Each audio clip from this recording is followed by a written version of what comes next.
Bismillahirrahmanirrahim. Alhamdulillah Rabbil Alameen. As-salatu wassalam ala Rasulillahi sallallahu alayhi wa sallam. Ashhadu an la ilaha illallah wa ashhadu anna Muhammadan Rasulullah. Halim wa salam bikum. Salamu alaykum rahmatullahi barakatuh. Lil ikhwani ikhwati fi din. Salamu ala mani taba huda lil ikhwani ikhwati fi Africa, Europa, America, wa Caribbean, wa kulli makan. To my fullback community, Anjarama Salam, Jamtali, Jamwali, Alhamdulillah Jam. Okay, my dear brothers and sisters, today I'm embark on a topic, get away from the interstellar space, which I've been still concentrating on, but I wanted to discuss an issue today about the 7/11 great invasion, Muslim invasion of Andalusia, or we know in modern day time as Spain. And I wanted to touch on two great ethnic groups, which is the Fulani community, which is mine, and the Amazigh, which is mine also. And I wanted to touch on that, brothers and sisters, because these two have been living in proximity to one another since they left Ta-Meri 1,000 years ago. And these two were responsible for so many of the great empires and jihad, especially from the beginning of as Islam took place in North Africa to the western, to the Maghreb Aqsa, as we call it, as the greater Morocco, you say in English. And they have been instrumental in doing many things.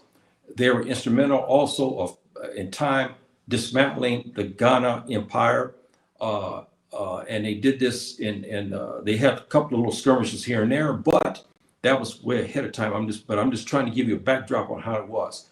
When Takrur opened up in Senegal, the people began to flood in this region. You had the Sanike, the Wolof, Jolof, you had Bambara, you have many different ethnic groups begin to come and emerge into Takrur and made it powerful as it was. So I'm going to go into this today and so forth and so on. And I want to start off something, brothers and sisters, because why is important? You know, over the years, I've had my disagreements with some of my fullback community. Some there weren't right in what they were saying. And I was saying, especially the Western Corridor, you cannot be Fulani, you cannot be Fula without having some Tuareg or Amazigh blood in you. You just can't get past that. There's no such thing as a person who is Fula and he's 100%. There's no way. Because when Islam came, people married and men didn't care. They saw a woman they wanted. They didn't care if she was Bambara or if she was a Muslima. They didn't care. But in particular, the Tuareg, the Amazigh, and the Fulani, they've always lived close to one another. And so therefore they took each other's wives and so forth and so on. And I learned of my heritage basically from my sister, because my sister did her test, some jet match, and I saw 25% of Amazigh, as we call them today. I said, whoa, wait a minute here. That's not, it's interesting. But then as I learned of my great Fulani Amazigh mixed grandmother who was taken as a slave, she was very defiant. And we have kind of a depiction of something that we had that was old, and we try to get it but it's old. And I'm gonna show you a picture of her here. This is what this is in about 1850 or something. We did some little bit more recreations, but this is more or less like how she was. They took her from Maghreb, where I'm living today. They took her citizenship from her and took her. And some of my great relatives also were taken with her. And to the point where when they brought her in, according to the records, they tried to force a Christian name or some other pagan type name on her, and she refused. She fought them, even though she was a young woman, but she fought them. Finally, they let her to keep her name. And we know the name of Fatma, but because it's the language that's is part of, Songhai, there's Wolof, there's Mandinka, they use this term, and also Fatma. So this is my great grandmother who was taken from Maghreb to the United States, and they took her Moroccan citizenship from her. She was Amazigh and she was Fulani. As you can look at her, you can see, and you look at the style of hairstyle that she had in those times, you see the braiding that was just a little bit different than we see. I've been showing you, of Kemp and so forth and so on. So this is something, again, I want to make the point to show that in the Western Corridor region, coming from Al-Maghrib across Mauritania, Senegal, Mali, Burkina Faso, in that range, if you are Fotofola, you're going to have some Amazigh heritage as well. You can't get past that because we have lived together for centuries. I mean, centuries, literally centuries. So I just wanted to get that backdrop. Let's honor some of our guests here. We have my dear cousin here. Walaikum salam, shukran jazilan. Thank you for showing up, my dear cousin. Thank you. And my dear brother here, Anthony, how you doing, my dear brother? I like that hey every time. Thank you for showing up. Thank you very, very much. Okay, Anjarama, thank you very much, my dear brother. Thank you very much for showing up today. So now, brothers and sisters, as you heard me always say this, and this is where I differ than many of the historians. I'm not blaming them. Please don't get me wrong. I'm not talking about the Tuba. I'm talking about the brothers, African Americans, or fellow Africans, Kemtiyu people. But a lot of times when we start talking about the Moors and we start talking about Morocco and all this, their insight is good, but their insight is lacking some of the other things. Why? Because I live here. I've been living here 20 years. And there's a language barrier. A lot of times they can't speak Arabic. A lot of the information that you understand today is in Arabic language. So they don't speak that. And plus, they don't understand the ethnic dynamics to the situation. As you always heard me say, anytime we talk about West Africa, and we talk on the Western Quarter, and we go into Maghreb Aqsa, meaning greater Morocco in English language, we have to start in Ta-Meri. Brothers and sisters, you can't get past that. Any historian who leaves out this part of any history of anything that happened in West Africa or in North Africa, Morocco, Maghreb Aqsa, then this deficient. Is deficient. Why? Because when they left Ta-Meri, this was so profound, and we have to look at that because you have to understand the players, and most times historians don't even get it right. Now I saw a thing in Google where now they're starting to admit people are black. But here's what they did. They agreed that the general was a black man, Kempti, or that Murabi Tun, the Yusuf Josephine was black, but everybody else was literally white. Or any other groups, everybody was white. And I always asked the question, I said, wait a minute, how can a region where the Afro-Arabs and other Arabs came to a region and they saw all these black folk and they call it Bilad es Sudan? That means the land of black people. So where did all of a sudden these white people, Tubab, are down living among our ancestors, which our ancestors said they began to see them in the 13th century? Come on now. This is what I'm talking about. So I have to make these points to get that point clear to you. And this may be a two-part segment to this, because the history to this, you can't discuss, as you heard me say, 5 minutes. You cannot. You just cannot. And I'm giving you other insights. I'm going the other way. Most historians start you right off in Maghreb, and then they'll start talking about some of the things that happened, and they're talking about the Jazira Arab, what about the Khalifa, and so forth and so on. You have to go back to Ta-Meri. No doubt about that. So that's what I'm going to do with you today. And I'm going to go back to that region, and we have to see that when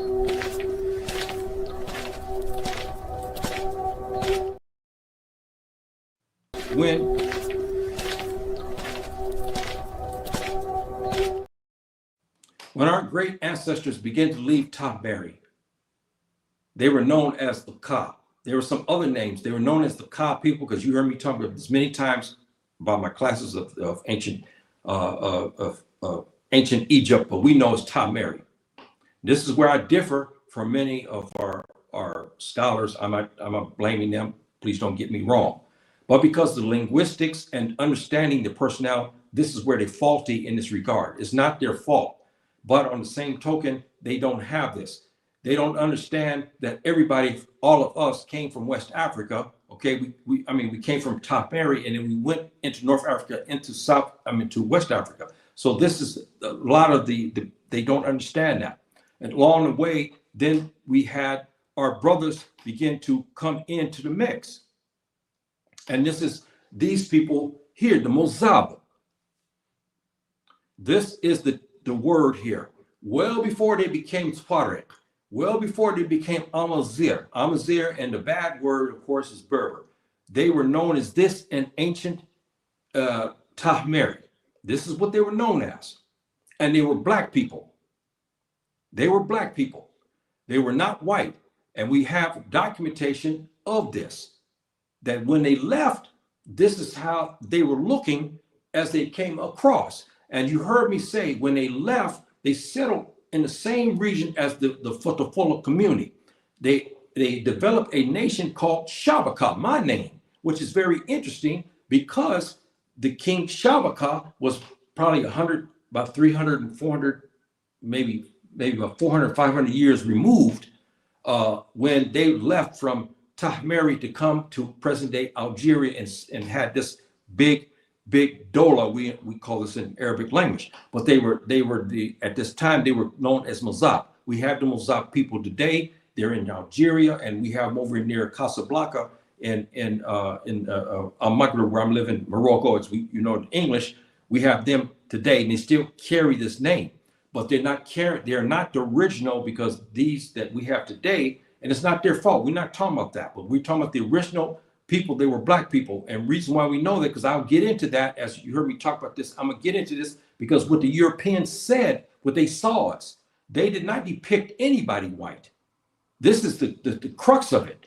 They talked about this and they made nasty racist remarks and so forth. They didn't say this man over here was Tuba, and the other one over here was Aswad, in Arabic language meaning black. No, they didn't say that. So I have to point this point out because a lot of our my brothers and sisters here are very upset and very sensitive because they want the history to say it was them, but it wasn't them, because they are the creations that came from in the 1800s when the Europeans came in droves. They began to mix, and this is why we have the very white-skinned Moroccans from the central to the north today, because of that mixing with European Muslims. And there's nothing wrong with that. But on the same token, they have to realize that the ancient Amazigh people were Mozab. The Mozab people were black. Another example of this was a Roman historian who came in the region in the 6th century because he wanted to understand them, because they have been fighting the Mozab people a lot in North Africa. Okay, they've been, they had raids, they have colonized, and then they'll fight them and so forth and so on. When they interview them, they describe these people as being black. They talked about their hair, and they talked about the women had braids that were very, very tightly knit. This is black. This is Kimti. I'm sorry. This is black people. This is not white. He described them as black. He didn't use the word black. They used two terms. The word Niger, as we understand Niger in Latin, means black. That's one of the words. And then the other was I think they had another name in Latin, but anyway, it's like Moor. So that's how they describe it. They just describe them as white. So we have to put that in there, because the people we're talking about, when they went into Andalusia, they were black folk. Kimti. They were Kimti you. No doubt about that. And we'll get further into that. So now, brothers and sisters, I'm going to get you thinking about what has happened. We have to look at the Khalifa, and this is Spain before, okay, as we know Spain today. I want you to hold down on your questions, brothers and sisters. I'll get to you. Just please hold it for a second. This was developed because of the 7/11 invasion. I want to put this mindset in there. They left Morocco, they came in, and I'll get into more of the history again as I did a couple of years ago.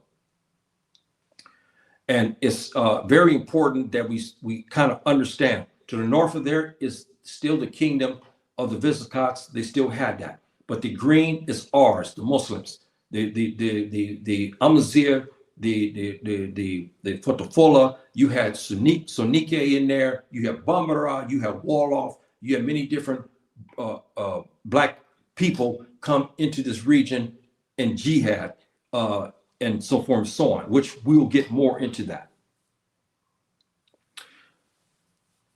And this is how they were depicted by many of the Spanish historians who saw them. And this is, again, brothers and sisters, the proof.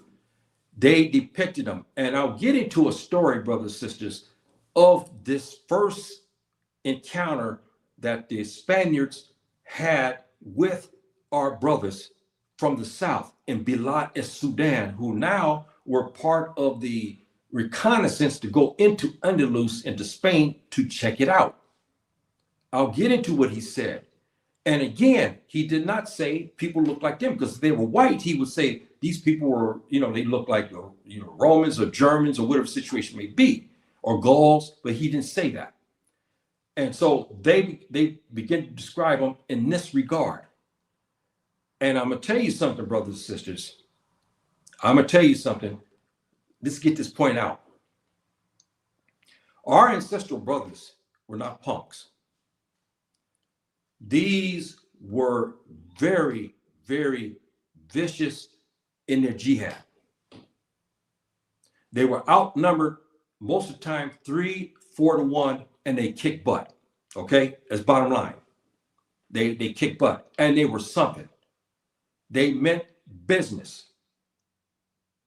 Okay, it was nothing negotiation. Once they decided to hit Spain, it was no negotiation. It was the Quran in the safe. Not like it is today, where you got punk, we call it in the Arabic language, munafiqeen, who are people who are hypocrites. No. Here, it was strictly by the way of the Nabi alayhi salam. It was the Quran in the safe, and that's it. And they meant business, brothers and sisters. They meant business. And that was depicted in what the Spaniards said about them.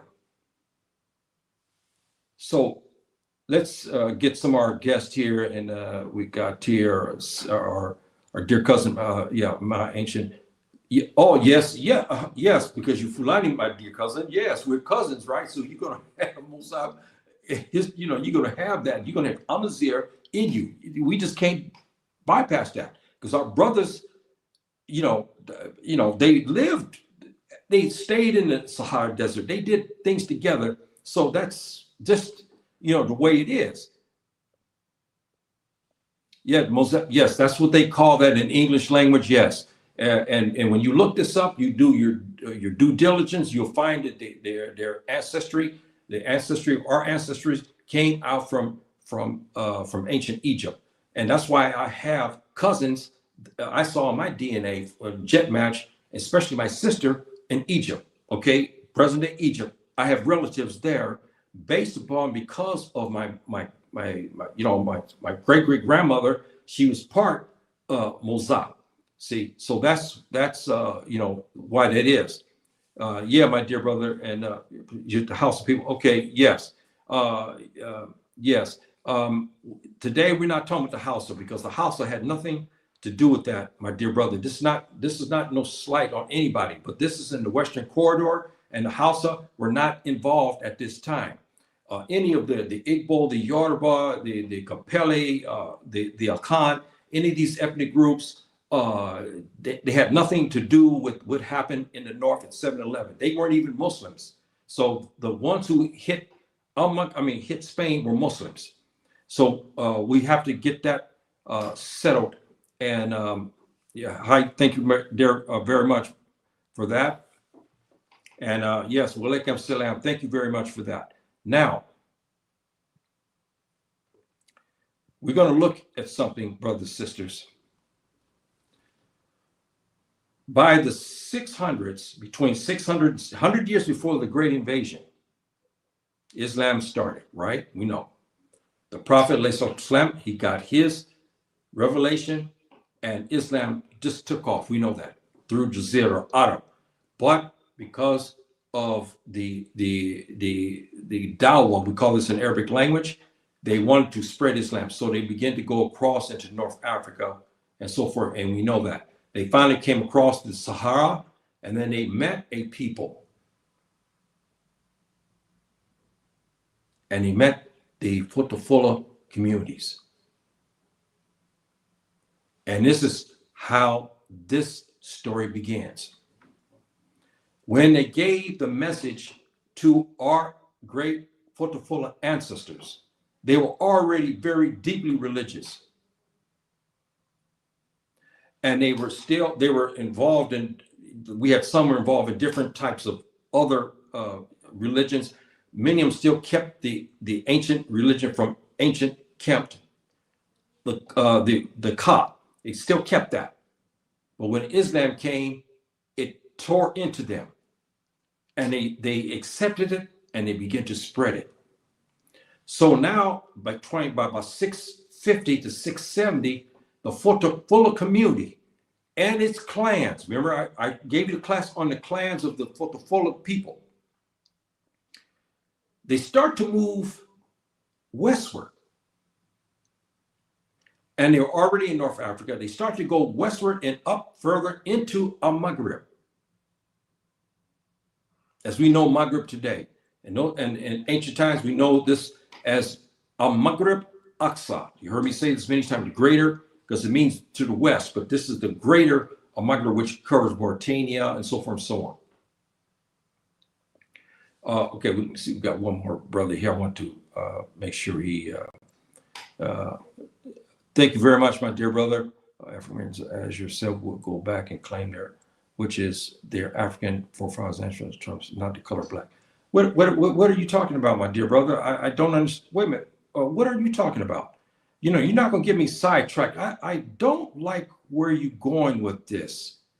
I don't know what you're trying to do. Because if you followed me before, the sentiment for the African Americans, I use that as an educational. And I don't know what you're talking about. They you know what? I don't like this. I think you're,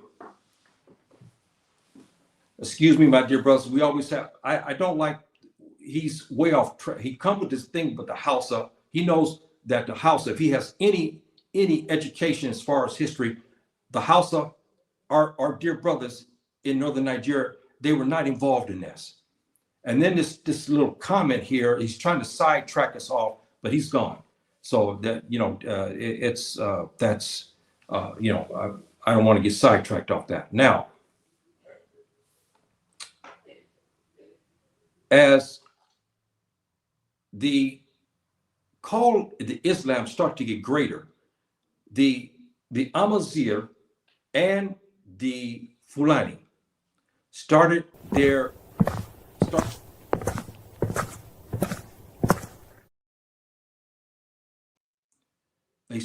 they started to drift from the Sahara, move upwards to go towards Maghreb, which is very interesting. The Fulani scholars ourselves, we try to make this picture, we try to understand what happened, why they begin to gravitate towards, we know as Morocco today, why they started to gravitate around about 650, the Tuareg and the Fulani, who were in the deserts, living close proximity to one another, began to move towards Maghreb, which is very interesting, very interesting. So they began to move that direction. Once they got into Maghreb, then they start to go southwards into Mauritania and into Takrur region, right? Again, anytime you had anything that happened in the Western corridor, you always had the two people that always were the main persons in it. The Fulani, the Futafula, and the Tuareg and the Amazigh. They're always, for 100 years, this same formula. They came together and they went and began to form small little enclaves. And they begin to marry each other's wives. You'll look and you'll see a Tuareg man married to a Fulani woman, Fulani, a Fulani man married to a Tuareg woman. This is why we had many times we have this, and both people were black, but we have this type of intercultural mixing. That's why you can't tell who is what. You'll see, and I showed that test, remember a couple years ago, I showed you people who were quote unquote Tuareg. Many people thought they were Fulani, when in fact they were Tuareg and vice versa. So we had that dynamic. So they start to move towards Maghreb because now Islam was taking off. The Caliphate had now sent and established a emirate around in Tunis as we know today.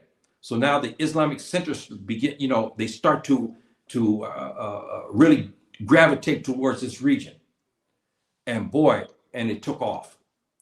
And what's fascinating about this, brothers and sisters, is the word started to come down. The Spanish, the Visigoths at that time, began to hear rumblings about they knew the Muslims in North Africa, and they left it alone. They didn't do anything, but they knew things was going on there. They had their spies who were looking, but they were trying to figure out what's going on. But there was a lot of movement of people. And this is now around about 670 to 690 AD, about approximately 20 years before the Great Invasion. So now there was grumblings.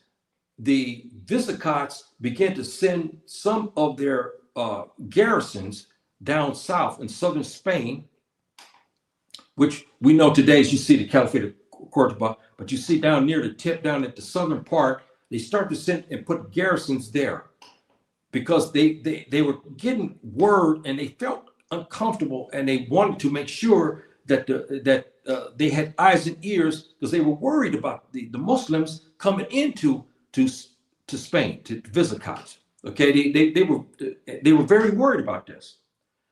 As reports begin to surface, brothers and sisters, which makes this very interesting also, as reports begin to surface, they had feudal wars going on in Spain.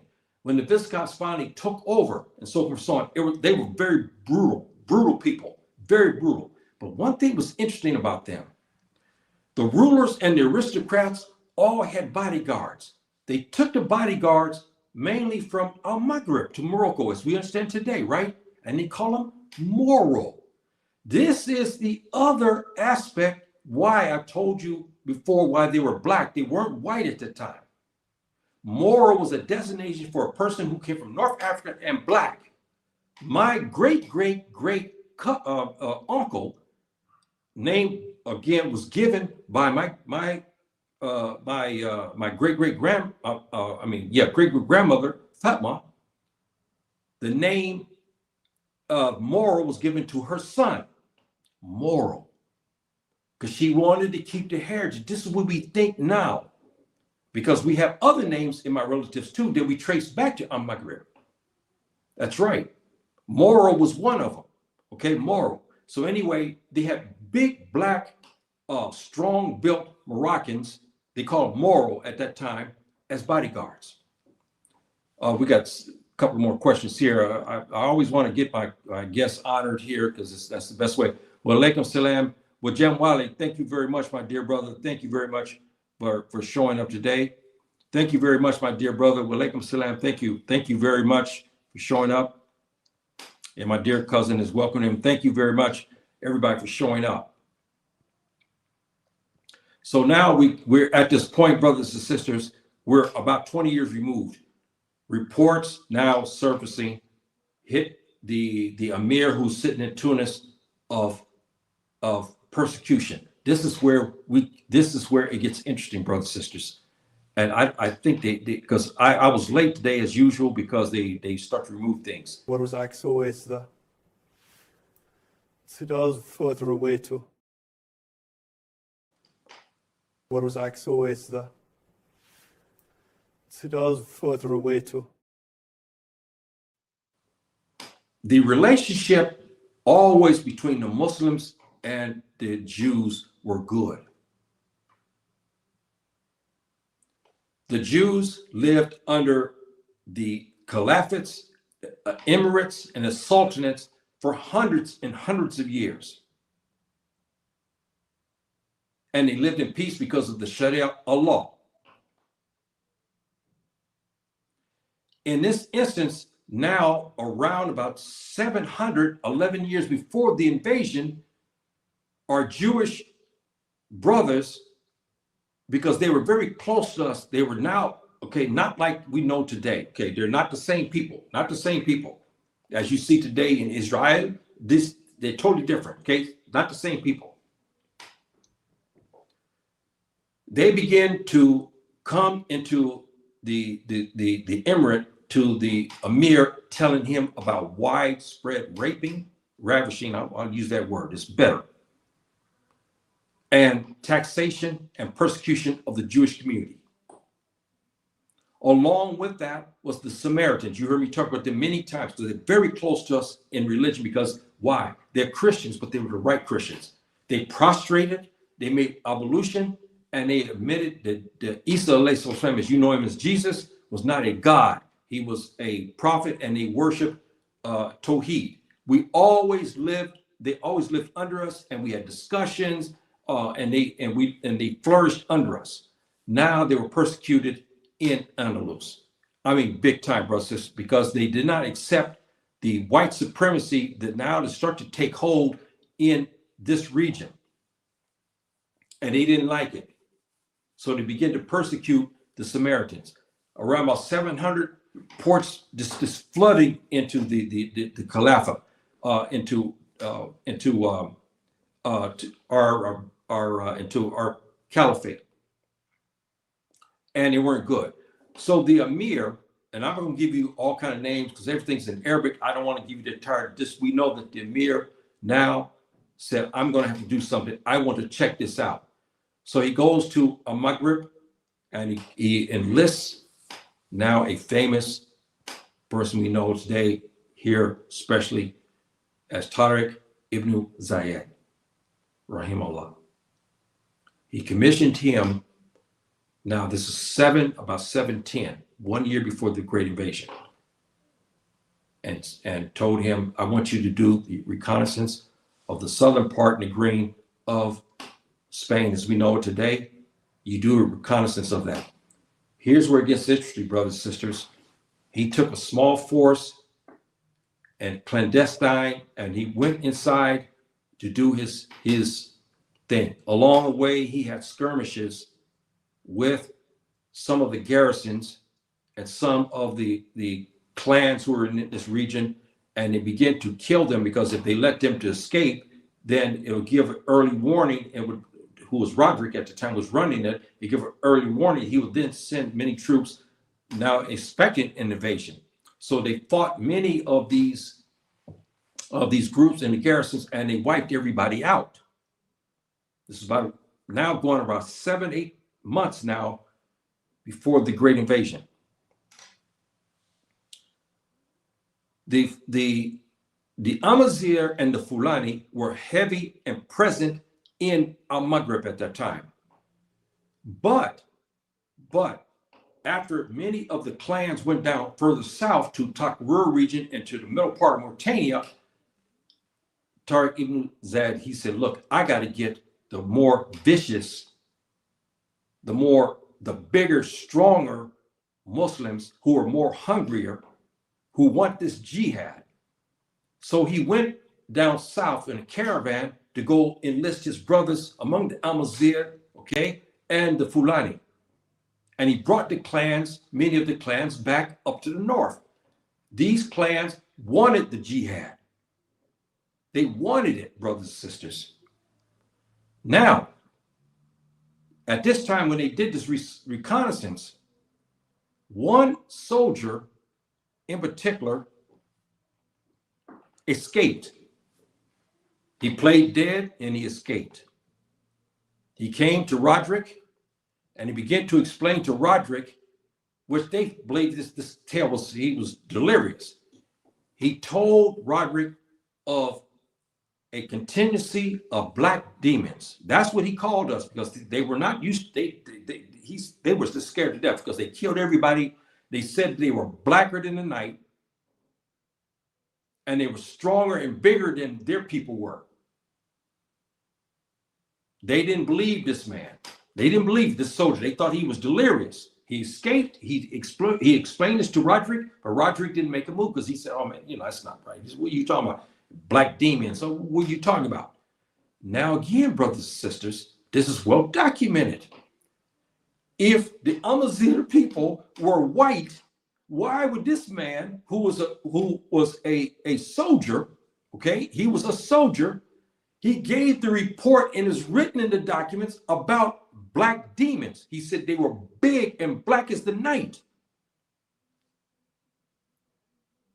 Now we had the proof again. They weren't, as you see, the Amazigh people today. We know many in Amaghreb as white. They weren't. They were black. He called them black demons. Now Tariq ibn Ziyad left the southern part and he went back into Amaghreb. Now he got the emir's approval to hit the invasion. He went down south. He went and enlisted our brothers down south in particular, because he knew that the Fulani jihad and he knew that the Fulani clans were very, very vicious. And he knew they were big at this time, brothers and sisters, and they were very vicious. When the call of jihad came, they were serious.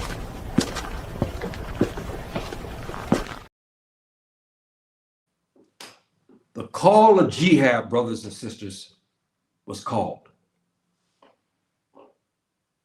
The Futafullah, the Amazigh, began to go northwards to go answer the call for jihad. This soldier who told Roderick of these black men, and he was frightened of them, he explained.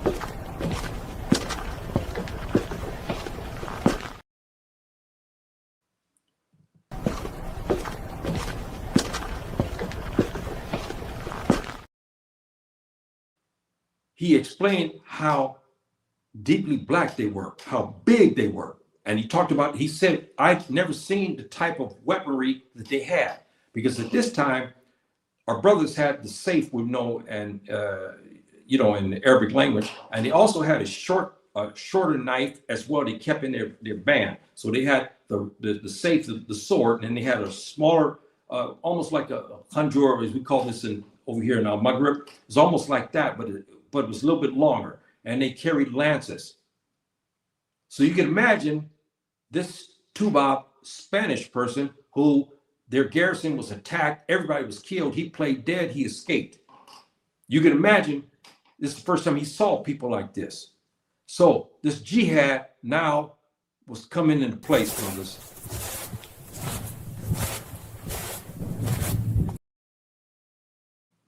The Fulani and the Amazigh, the Tuareg, began to go north.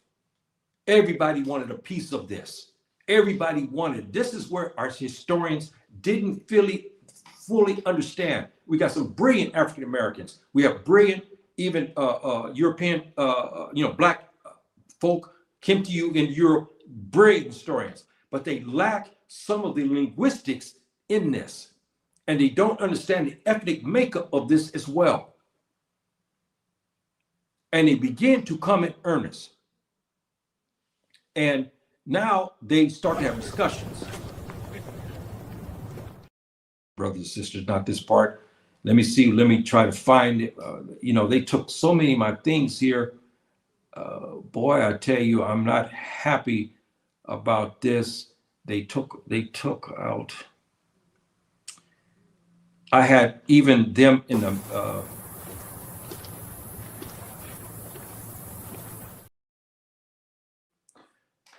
we had turncoat Amazigh. I had to bring this point because they begin to spy. Because why? If you sent Spaniards who were Tubab into North Africa, into Maghreb, they would look at them, they would stand out. Okay, it's common sense. This is like in the hood. We're in the hood, everybody's Kimti. Everybody's Naheshi, they're black. All of a sudden you see a white man come through, you're going to look, you'll say, hey man, what's happening with him? Is he, why is he here? You understand? They understood that. So they enlisted turncoat Amazigh to be their eyes and ears and report to them about what's going on in Al-Maghrib, because now even Roderick didn't like what the soldier told him. He had to check it out for himself. Our soldiers began to find these guys. And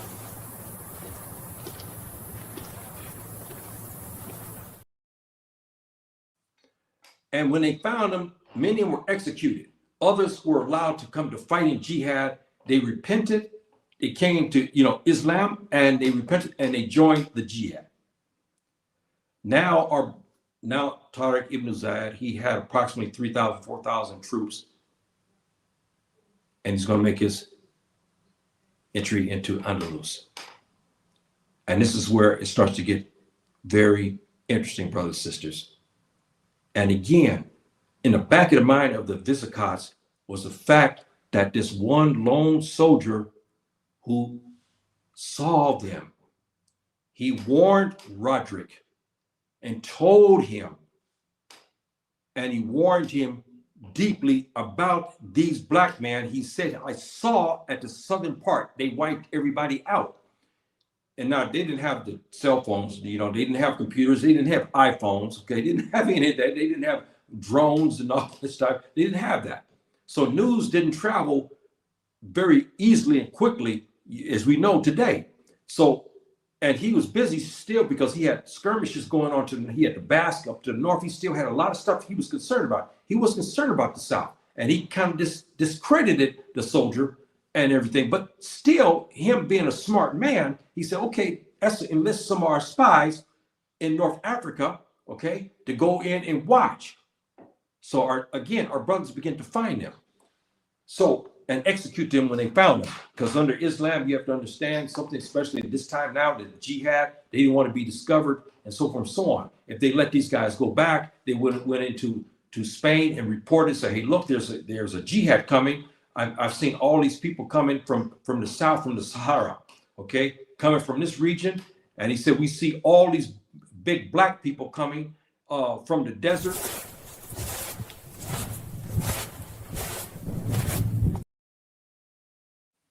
And whatnot. And so this avenue was cut off. So Roderick was still blind about the South. Tariq ibn Ziyad now made his move. The brothers we know today, the Fulla Kunda, who I think, because I've heard this many times, I believe this is maybe my ethnic group, which you know in Guinea today. And they were many of the scholars and many of some of the people, the Sufi and so forth and so on.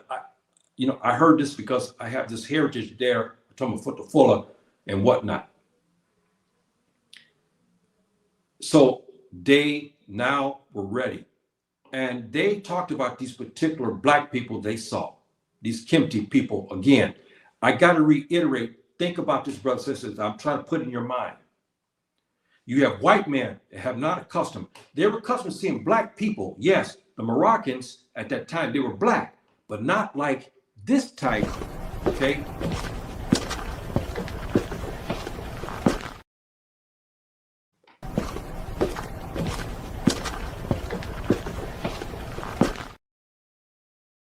They weren't used to seeing this type. These men were bigger and they were blacker and they were meaner than those they were accustomed to. Yes, they had, because they've seen the bodyguards, they're big and black, but not like these guys. So you have to put in your mind this picture of Andalus, and now there's talk, and we had Christian groups knew of the invasion. We had Jewish groups that knew of the invasion because they came in North Africa. But we also know that some of them were spies as well. But Roderick he discounted because he hated the Jews and he hated the Sumerians. And he had rebellion going all through his kingdom. He felt the southern part was these black people, whoever he said, I don't know who these people are. They're not coming. How can they come to take us out? There's no way. So he quell rebellions to the center, to the north. He didn't care about the south. And our brothers began to come in earnest, brothers and sisters. And boy, they did. So they entered the boats and they came and entered Andalusia. Before they stopped, Gibraltar, named after him, and then came and entered inland, because now they had already set it up, because Roderick was not worried about the south. They had already loosened up, softened up the southern part, because they wiped out many garrisons and they wiped out many of the clans there. So there was no interference. And there was no counter surveillance either. So they walked right basically into the region. Ta-Meri ibn Zayed, rahimahullah, burned the boats behind him. There were 3,000 men. He told him, we fight jihad, either we're victors or we die here. This is a famous story of courage, because now he had the right men. And these men meant business. These were vicious mujahideen, Fulani, Amazigh soldiers. And this is where our historians didn't get it right, because we have to talk about that. It's just to say someone's a Moor is one thing, but we have to understand who these people were. See? And we have to look at the descriptions, and we have to understand Maghreb Aqsa, which I live here 20 years. I know the people here, and I start to study the history, and I know. So we know who entered into Andalus. We have our stories. We know who came into Andalus. We know kind of people came into Andalus. And these brothers were something. So they began to go up in earnest, now brothers and sisters, to the north. The jihads began, 711. They have now entered the southern part of Spain as we know it. They began to take small cities here and there. 3,000 men. And many of the garrisons were gone, and they had little pockets of soldiers here and there who were living there, but they were not ready for this invasion because their spy network was disrupted in Maghreb. So they didn't have the eyes and ears in North Africa either. So when they woke up, so to speak, it was too late. The brothers were on them. And the brothers meant business. When the brothers took reins of the smaller areas,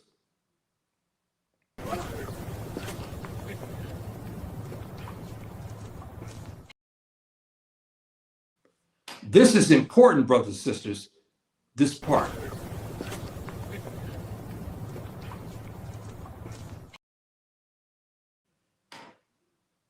You say, well, Yahya, I don't understand. These white were white. They were Spanish girls. They were captured.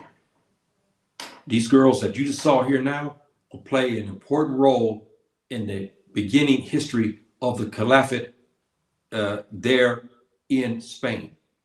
These women that you see, that I just showed you here, will be the mothers of many black children. And they will begin to call these children Melungeons.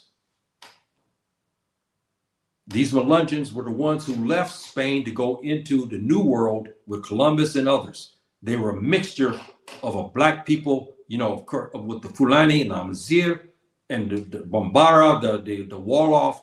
They mixed with them. These girls that I just showed you here will be the mothers of many of the soldiers' children. So they begin to take the region. Now the word hit Roderick. He knew, because he had soldiers come back. He had commoners run to him and say, look, there's big black men to the south of us taking our towns.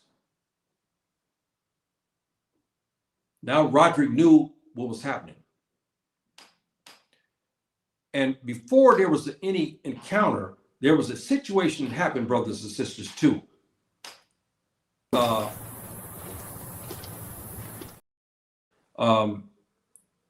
They remove a lot of my things here, brothers and sisters.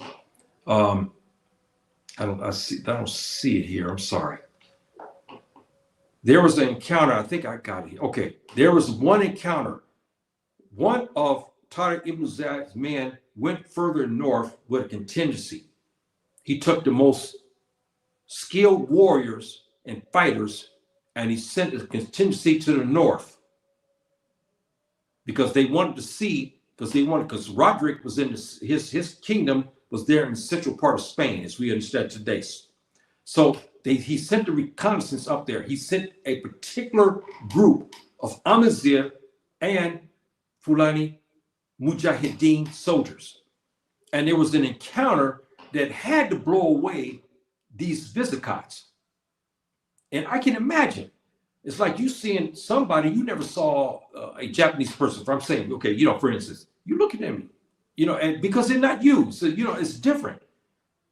And so now they heard the rumors, and now they had this.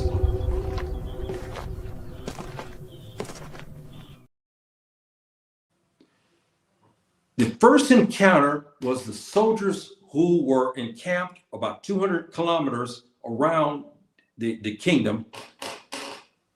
Ibn Zayed sent one group who were very good, skilled fighters. One soldier encountered a garrison, small garrison of these Visigoth soldiers. I can imagine they were scared out of the wits. They were black as the night. I'll give you what Roderick said. And, and now I heard about all the bloodletting. They were killing anything and everything. Of course, they didn't kill the woman unless the woman took arms. And some of the women did take arms to defend their husbands and defend their towns, which is natural. You got invaders. They don't know who these black people were. They don't know. So they fought with their husbands. So many of them were detained. But some who didn't fight, we have rules. And I have to get into this episode because why? I want to put the rest of something. We don't kill women and children just to do it. Yes, we see that today with the criminal Islamic groups who kidnapping and who are Murahaba and all that. We're not talking about that. That's against the Sharia law. You come to a fight, you have to give another choice. You have to fight her because she's trying to kill you. You have to kill her. But then if you do capture them, we do not kill our women folk. We just don't do that. I don't care if they're Muslims or not. We don't kill them, okay? We just don't. So we take them in and protect them. This is the Sharia law. So this encounter here, brothers,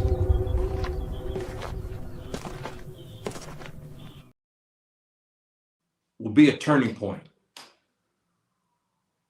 One lone rough Fulani soldier, we suspect, came to this small little garrison and he began to cut these people up like a hot knife in butter. It sent chills to the Visigoths. This garrison was approximately 200 kilometers from the capital, and those who made it back told of the gory tale of encountering black demons again, who were big and strong, and they carried knives, the safe, the sword, knives, and the lances, which they're not, these type of lances, they were not accustomed to seeing. Now Roderick knew the invasion was coming. Now they're almost 200 kilometers from his capital. That one incident here, as you saw me depicted, I can imagine. Here's a garrison, a small garrison of their soldiers on there who protected the kingdom. They never seen people look like us, not like this. And they see this man walk up to them.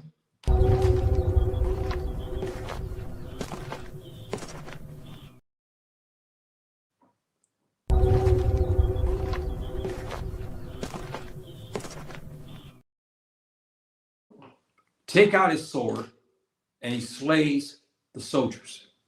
And the other small contingency was with him, who were big, black, Fulani and Amazigh Mujahideen soldiers, and they took him out.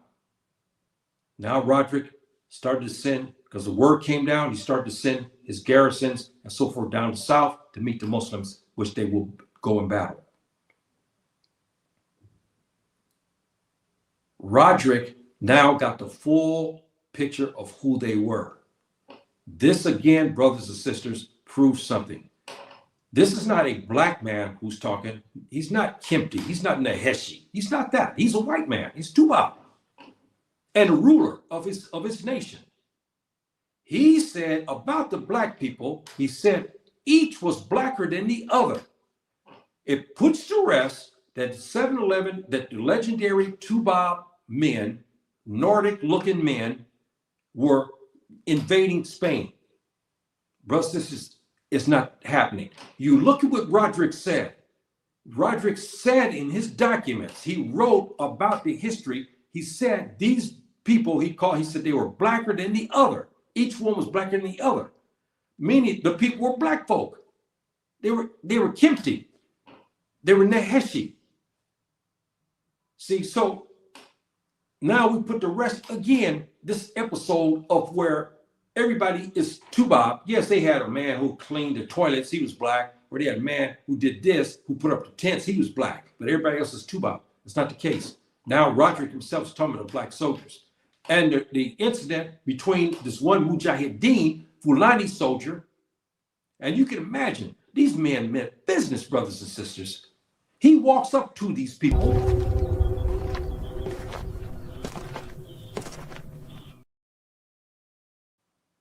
He take out his safe and he kills them. And I think why he had to jump on them, because they said, we've been hearing about black demons. Now they're in front of his face.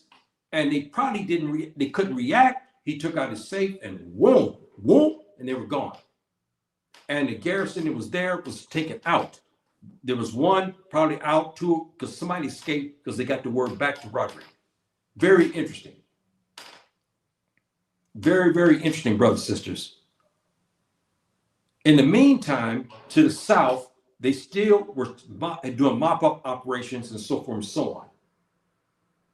And we were taking out small towns and so forth and so on in the in the southwest, in the southeast. We're taking out here and there with the amount of men we had. The word of the victory of how our brothers was doing now came to fruition. The Emir, who was sitting in Tunis, began to send. This was the introduction now of the Afro-Arab, brothers and sisters. The Afro-Arab began to come in this as he began to send reinforcements, because they need this, because they're going to fight Roderick, and it's going to be a big battle. They're going to need full battle-ready Mujahideen soldiers.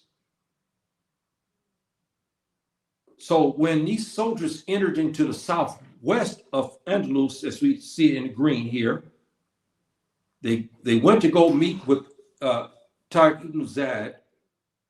Now the forces was 12,000 strong before the battle.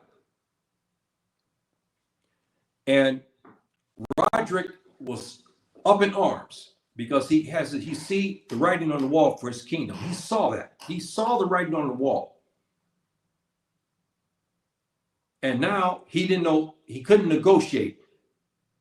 They were not there to negotiate because of the persecution and so forth that was going on of the Jews and the Orthodox Christians who were called the Samaritans. There was no more talking. There's no talking, nothing. It was the sword, brothers and sisters. And now you understand this jihad that's in the blood of the Fulani. It started way back. And he went in, and the big battle was taking place. One historian by the name of Scobie, you heard me, Edward Scobie, you heard me talk about him before, who was there, who witnessed the battle. Each year, the racist historians knocked the numbers down from 100,000 to some only a mere 1,000 to make it so that, look, what kingdom fills only 1,000 soldiers? That's ridiculous, especially in Spain. Come on now. And they try to knock the numbers down so that way to make the victory for the Muslims to be less. But they fought, they said between 100,000 and 50,000 Visicat warriors, and Scobie wrote about them on black coal is not coal is black soldiers, okay, coal black with black horses. face veils. And he took them out in 1 hour. Our brothers meant business. There was no negotiating.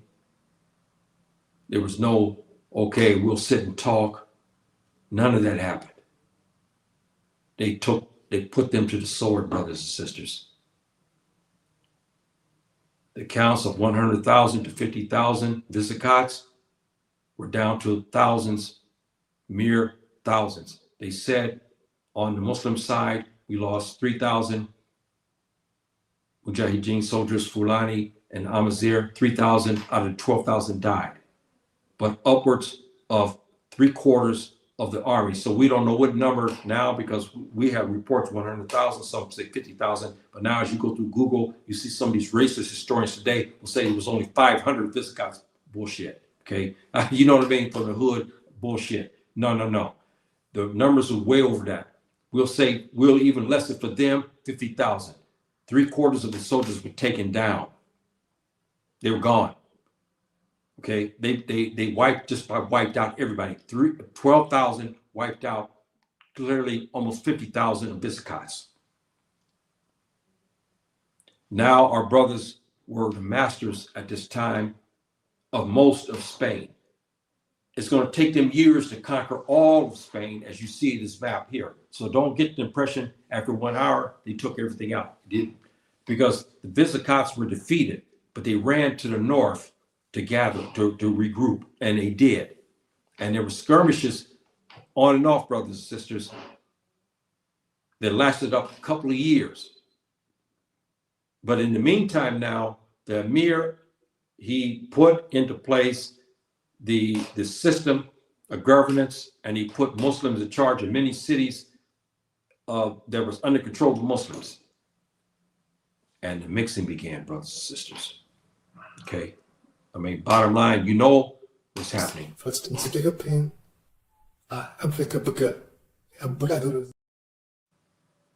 mixing began. As the brothers began to take the cities, they begin to take, because we have under the Sharia law, we have the right to take these women in our households. Under the Sharia law, me as a Mujahideen soldier, I have 2 Visakat women. And this is not the slavery that we understand in the United States. Here, I have to clothe them and feed them, dress them good with my garments. Meaning, you know what I mean? I'm talking about good garments, not with rags. You feed them, clothe them, you treat them with honor and respect, and you have sexual rights to them, if they consent. Not beating and ravishing. No. Forcing. Like, you don't give them food if you say, look, hey, if you don't sleep me out, no, none of that. Because the Sharia was in operation. When they submitted, and those children from that union were legitimate. Even if she was not a Muslim, but it's better because many of them did come to Islam. But this union now start to spring up. Fulani had been told Chaco to the Our brothers in these years past begin to have these half white, half black children. Some of our aristocrat brothers, Fulani, had some of 50, because remember, they conquered most of Andalusia. Their menfolk were gone. Under the Sharia, we have to take them in. Some of our brothers had hundreds, maybe 100. Some had 70, some 50, some 25 women, Spanish women. Those women all had babies by our Mujahideen fathers. They created a new race of people they called Melungeons. Those Melungeons in the centuries coming will start to marry each other. Like the Fulani. See how the Fulani, there's no set one color for the Fulani. It's not happening. The only time we were one color is when way back at the start of the kingdoms, where we were known as the Saud people. Remember that name? You heard me say it many times. We have a lot of Fulani people today. The last name Saud. We were known as Sao at that time when we came from Nubia, okay, Ta-Neseti, okay, Ta-Seti, excuse me, and Ta-Naheshi, and we were known as Sao. That was one of the names we were known at that time. But anyway, these Melungeons begin to mix.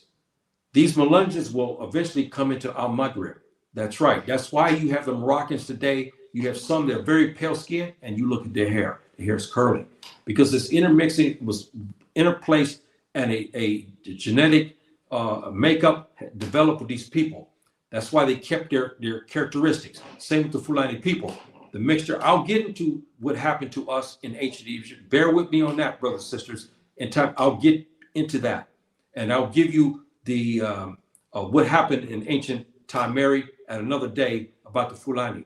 But it created a prototype. Same with Andalusia, they created a prototype, and so forth and so on. And what Fulani at min toes, Chaco, to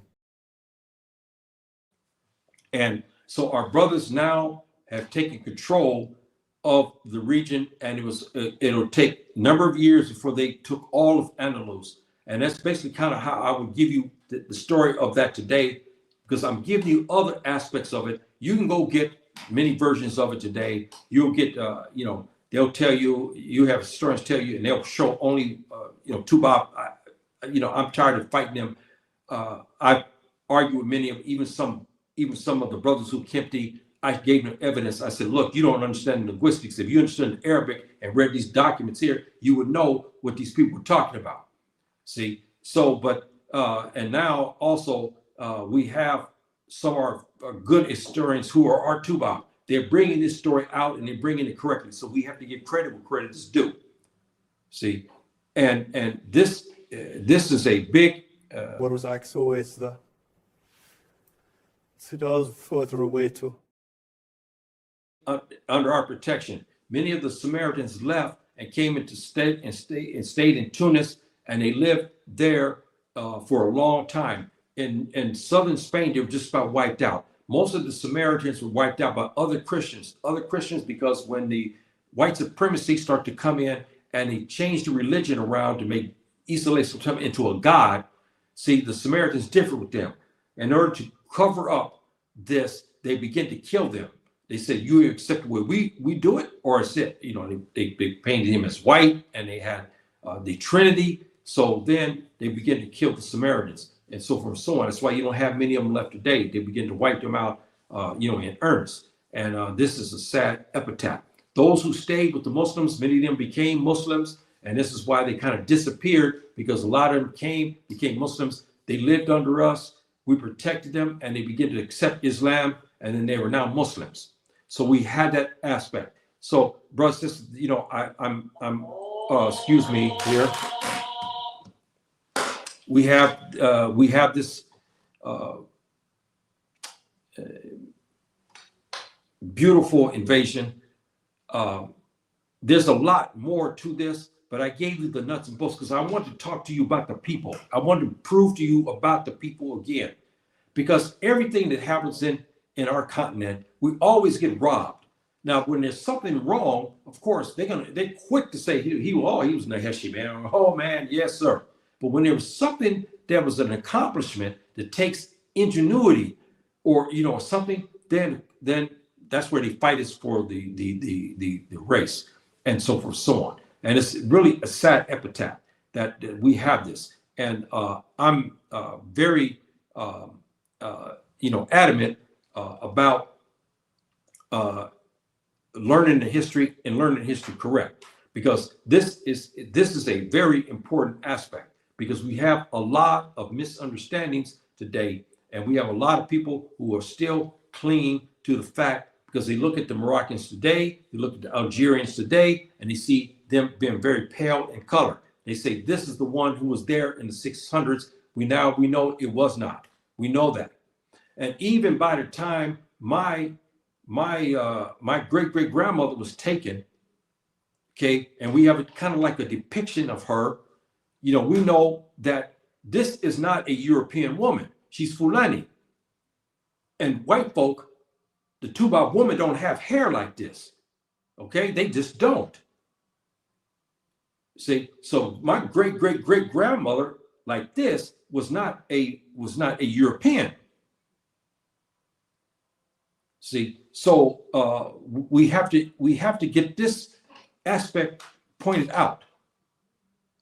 And again, brothers and sisters, we have the aspects of a history and a great invasion. And I'm gonna tell you, I many times I wish I could be there to watch it.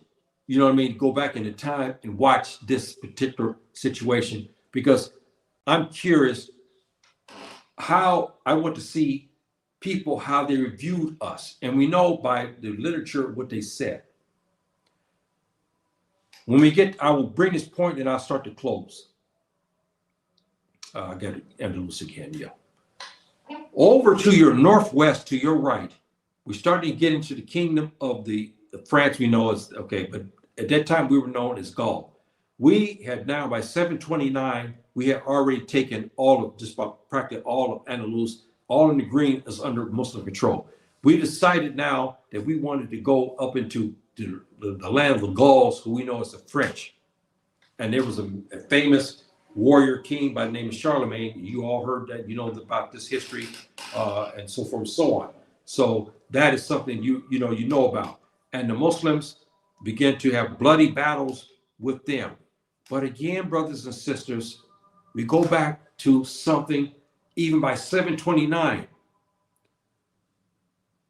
Many of the Spaniards came to Islam. Okay, he already came to Islam. Some of the of our sisters, our Muslim sisters, because now they're many of the white women, Spanish women, they were now Muslims, so they are sisters. This is no doubt. When they say Ashhadu la ilaha illallah wa ashhadu anna Muhammad Rasulullah, it's over. There's no such thing as, well, she's white, she's black. No, she's a Muslimah, it's over.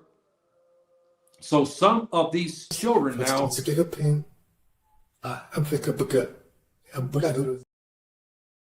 we had the Mulligan to start to come into the fray. But Roderick, in a poem, Charlemagne talked about the invaders.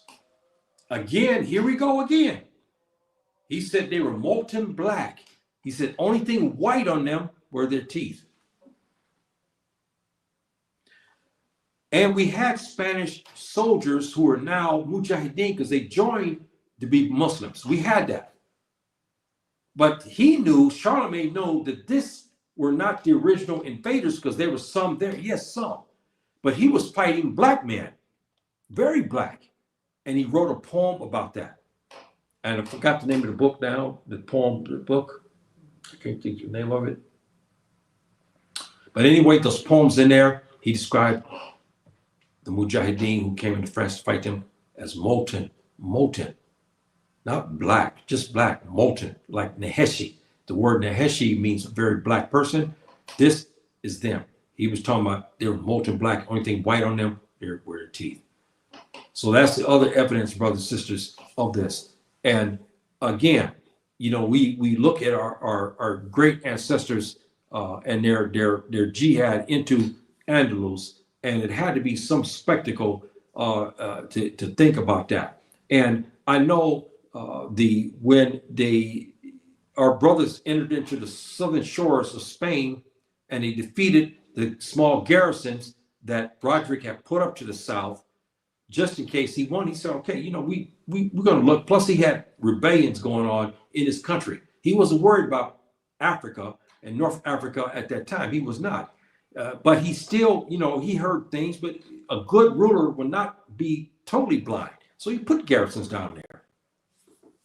And plus, he was having problems with the Christians and the Jews. And then his people saw these men exit and come on the land.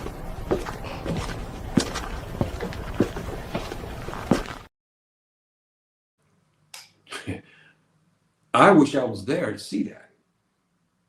I wondered what they thought when they saw these men exit these boats, big, burly, powerfully built black Fulani and Amazigh Mujahideen soldiers They were onto them. And that one escaped explained that to Roderick by telling him they were black demons. He said they were bigger than us and they were stronger than us. Roderick didn't believe him. He thought he was delirious. Didn't believe him. See, and so that's the tale on how it went. I went around another area to give you this history because you can get a lot of the main history, but a lot of it is tainted because they don't tell you the truth about the people. But we know who went in there because I live here. We know who went into there. We know darn well that the people weren't Norwegian. We know that. We know who went in there. See? And we know the scholarship and the jihad that came from the south, because Tariq ibn Zayed went to the south to get the Fulani and the Tuareg, the Amazigh down south. And he brought them to the north because they were bigger and blacker. And he was smart and he knew of them. Because he himself is Amazigh and black. He knew of the Fulani down south and he knew of the Amazigh down south, how they were. He knew that. He wanted to make impression. He wanted warriors. He knew that he could have a small contingency, but they would come in and win. He knew that. So he went to the south, into present-day Mauritania, and to present-day Takrur region, which is the northern part of Senegal. He went there to get his soldiers. And that 7-Eleven came down.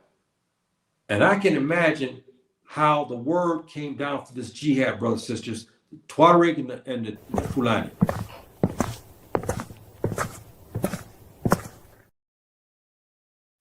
They began to answer the call to jihad to go up north.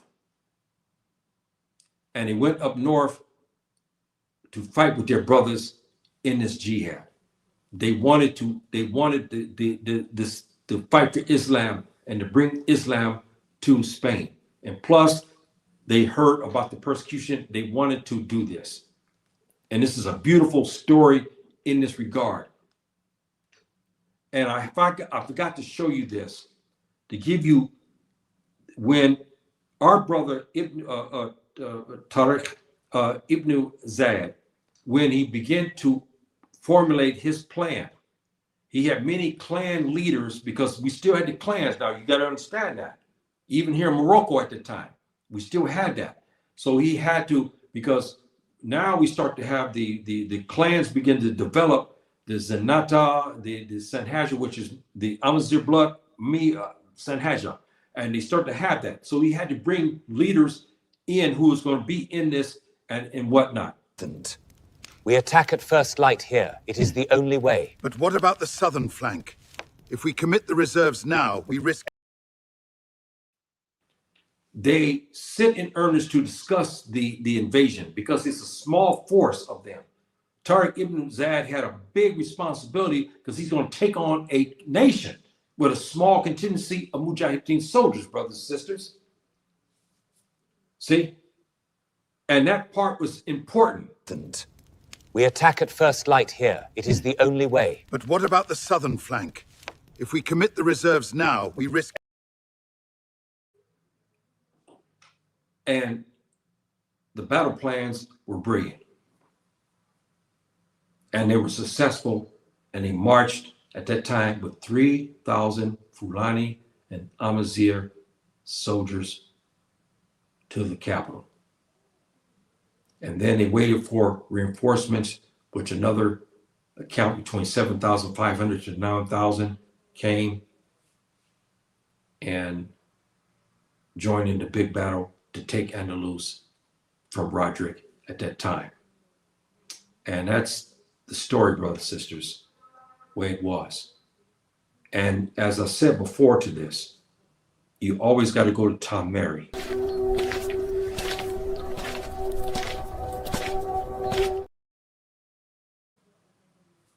These prototype with the Fulla left, along with their Amazigh brothers, as we know them today.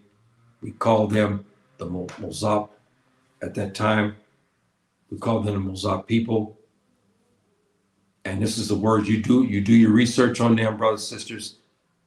And they were always known as black people all the way up until the 18th century when the great migration of the Europeans came into Maghreb, and they were already lighter skinned because they were now Melungeon type. They began to mix with Europeans, and they became what you see today. Those children married each other's children, and then this is why we have the Moroccans to the central, to the north, are very pale in color because of the Europeans. They were not the first Mujahideen it went into. They were not. They were like these people here, as depicted by the Europeans themselves. They depicted the Amazigh. Roderick didn't know who was Afro-Arab. He didn't know who was Amazigh. He didn't know who was Fulani. He didn't know who was Sanika. Everybody to him was black. He said, look, one man was blacker than the other. So that's all he could see was the blackness. That's all he could see. So that's how he described. See, so we know that they came out from the region and they were black at that time. And they were the prototype, and they became the Amazigh, and we know this is the fact. And so this is again contention. And I know maybe some of my Moroccan brothers and sisters will see this, and I'll probably get nasty things. Always do. I don't care. I can argue with them. Now you argue, say, look, I'm gonna make them. What did Roderick say? What did he call them? You know. So I always give them evidence. Say, you go and do this. See, so this is a tale of triumph, brothers and sisters, and everything. And for me, I get a big kick out of this, because when you think about this invasion, and now we have the names of the Moors and all this other stuff. Now we understand who the Moors were. The original Moors were Amazigh and the Fulani. You can't get past that. See, and that's the bottom line. They were the original, and you cannot have Melungeon without the Fulani Amazigh mixture in it. You just cannot, because brothers and sisters, and I will close this here.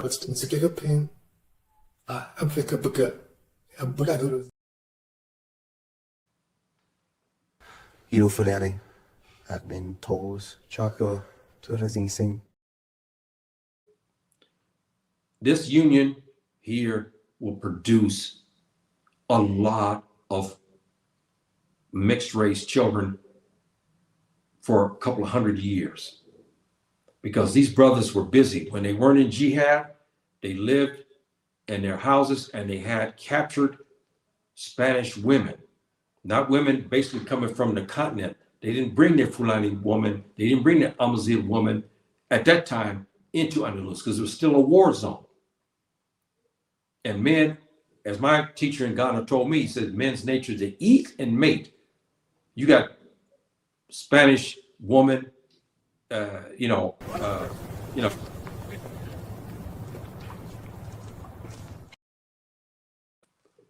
and so they became concubines and wives to our Mujahideen soldiers, and they created this new race of people. That new race of people, Melungeons, would turn back around and intermarry with another group of Afro-Arabs who start to come in from the Jazeera into Andalus. This is how mixed up we start to get. So you had a half black, half white began to marry now with aristocrat Jazeera Arab. Now we have lighter skinned, some white skinned Arabs, and we had Afro-Arabs that begin to mix with the Melungeons from the first 7-11 mixture that took place. Now, when the 1000s came, you had another inclusion of black African, from the Mubrahim Batum, again, the Fulani and the Amazigh came back to save Andalus in the 1000s from the Visigoths. They in turn again had these women who were now mixed Melungeon, original Amazigh and Fulani, white, and now mixed with Afro-Arabs. And now 1000s came around. The Fulani and the Amazigh came back into Andalus, and they begin to marry these women again. That's why they were so mixed up. And this is why you see the Moroccans today who became prototypes. That's why there's not one set profile for a Moroccan person. There's not. Cannot. There's none. You have some who are almost my complexion, they have straight hair. It's strange when you see this. And then you have some that are almost like Europeans, but they got kinky hair. This is because of the mixture that happened over 1,400 years ago in Andalus. See, so now you get that backdrop and what happened. It got very mixed up. And then you heard me talk about this before, by the 1200s, the racial classifications begin to kick in. And they want to know who your daddy was. If your daddy was Fulani or Amazigh, you're in the lower part. If your daddy's Afro-Arab or Arab, then you're upper. You heard about what I talked about that, which was a sad epitaph.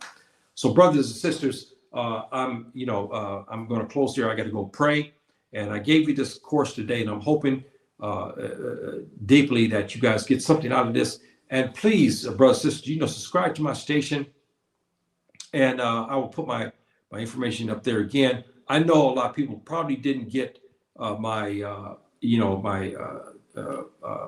notice. It's nothing I can do about that and whatnot. But spread this, and if you like, please subscribe to my station. It doesn't cost you anything. I know I have this now, from what I understand. I forget what they call that, super chats and all that. Because I'm in that program. But it doesn't cost you anything, brothers, to subscribe and support your brother. And it's all my research to give you this history, especially about the Fulani people. In particular, it is the African history, and that you can get something and learn to put to rest, because today we have all this negativity that's in the Sahel, and I wanted to get this out to you so you can have that. I got one person. Who we got? How you doing? Thank you very much, my dear brother. Thank you very, very much. Thank you very much for showing up here. Thank you. I very, very much appreciate that. And are any thoughts on how people saying that Islam will take over America? Yes, it's going to happen. They're talking about between the years of 2050, 2070. They believe that America will be mostly, even the Parliament and the Senate would mostly be Islamic. This is what the American scientists are saying. This is not me. And Google, they almost every year they publish a treatise about the spread of Islam inside America. It's like a wildfire. They say on the average is about inside the United States about 2,000 converts per day. This is what they were saying. So that means they're going to eventually they'll take over. Europe will be falling within 2030, 2035, which already see. Western Europe is already, you have a high Muslim population, and they're having a lot of children. Same way inside the United States. We have converts coming to Islam. We have a lot of white women, in particular, coming to Islam, and they're coming in and they're marrying Arabs and blacks and so forth and so on, right? They having their children. So we have a lot of Muslims who are starting to take hold. They say average about 2,000 per day are coming to Islam. In Europe, they say the prediction between 2030 and 2035, Western Europe will be mostly Islamic. Very, very interesting thing. And my brother here says, my cousin said, yes, I want any, but Islam is what our people need to be united. Yes, that's, this is a history that is this going to happen and so forth and so on. And you know what's funny about this too, brothers and sisters, and I brought this up a couple of years ago, and you guys do your research on this. Our brothers sit here as we're beaten, stripped from Islam. Yes, they were. You saw my picture of my great-great-grandmother. Her Islam was taken from her. She couldn't worship, and she couldn't wear hijab and none of that. They took that, and so this is, this is a very sad epitaph. I don't know if I'm going to broach that, my dear cousin, because it's a lot of information to that, and we have a lot of historians around in our United States who's covered that. So I may not divulge in that because I want to go back into a history of the Fulani people, how the Fulani became Fulani. I want to get that, and we have to go back to ancient Egypt, Ta-Meri. We can't, that is something that, we can't get past that aspect. That aspect has to be brought up about that, and I'm going to cover that part. But I want to bring a point to you about something. You know, the birth rate of the European woman and the European American woman inside the United States is 0, the birth rate, because more white folk are dying than they're producing. Scientists have predicted many things. What's happening? You have two white couples here. They're both of them are normal, but they can't produce children. They don't know what's happening. If you look at the brown and black folk there inside the United States, they're averaging, African Americans are averaging between 2 to 4, Latinos between, I think, 4.5 to 6. Our Polynesian brothers are having between 7 to 10 children. So America is coming browner and blacker by the day. What's interesting about this is the same white woman, they're not having children. But when she marries a Mexican, when she marries an African American, she marries an Arab, she begins to have babies. I find that very interesting on what has happened. I have my speculations on why that is, but I won't give that now because I already talked about that in my other class about black people and so forth and so on, when the Naheshi, and when they take a white woman for wife and all that. I already covered that aspect of it. But we know that they're starting to have children when they marry these brothers. That's very interesting. And we have a whole rate of white women who have come to Islam, a lot in the United States, a lot of them. And they're marrying Arabs and they're marrying black folk, a lot, Pakistani brothers as well. So we see them marrying and they're having children. They're not barren. This is what is very interesting too. I saw that one white girl on YouTube. She was married 7 years before the call of Islam. Her and her husband, they could not have children. She was crying on the thing in YouTube. She was crying. She said, we tried to have children and it broke up our marriage because I began to blame him. He blamed me, even though the test showed that both of them were normal. But for some reason, she could not conceive. That happens. Things like that sometimes happen. And both people are normal. For some reason, it just doesn't work. It's just bottom line. But she married an African-American Muslim and she had a baby within a year and so forth and so on. And, so we see that aspect that is growing inside the United States. Very, very, very interesting and whatnot. So brothers and sisters, please subscribe to my station and whatnot. And, I think about and I got to close, I think about my great, great, great, great ancestor. My great great grandmother who was taken, from Maghreb where I live today, and this is kind of a depiction of how we have something that we got, but it's old, but we try to clean it up as much as we can. But she has this kind of appearance. We saw hair, and this is way she was, and she was taken, and her Moroccan citizenship was stripped from her, and she was taken to the Americas, and that's how I got born inside the United States, my mother, and so forth and so on. And I think about her, and I think about all my relatives at that time. I can just hardly imagine how it was to be captured like that. I couldn't imagine that. I really couldn't. And so I always think about her. And, she's in my prayers. Her religion was taken from her. And our brother, our brother said yes, because she was mixed. She was mixed, my dear brother. She was mixed. She was in Maghreb, and Maghreb, if you know anything would happen there, the Amazigh and the Fulani mixed a lot. That's why most Moroccans today have Fulani heritage. They get past that. You see, they have that because the Fulani clans came to settle there, especially between the years of 670 until the Great Jihad into Andalusia. They were there, and then the clans, for some reason, were called to Maghreb. All the clans came: Bari, Sao, Diallo. You remember all these clans? Sawadi. They were all gathered in Morocco, and then they came south. And so we know that. And so my great-great-grandmother was mixed Amazigh. That's why we have 25% of that. We have my sister show 50% Fulani with the fuller heritage and 25% of Amazigh. See, so yes, she was mixed, and whatnot, which most of the corridor Fulani are mixed.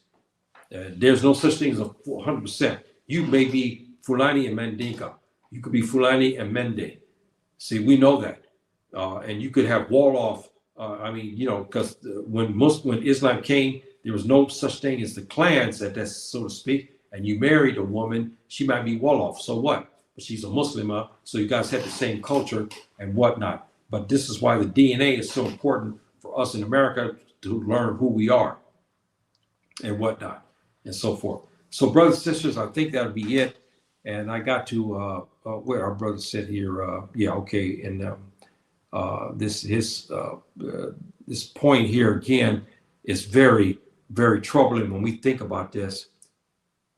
And what they did to the Muslims when they was off the chart, okay, to strip them of their heritage, like my great-great-grandmother, when she came from Morocco, she was a Muslim, but there's no doubt about that.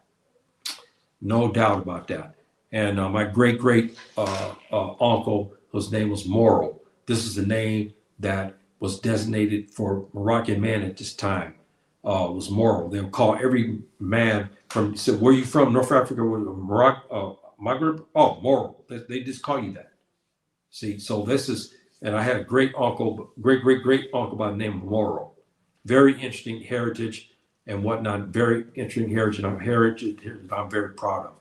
Okay, brothers and sisters, I must go here now.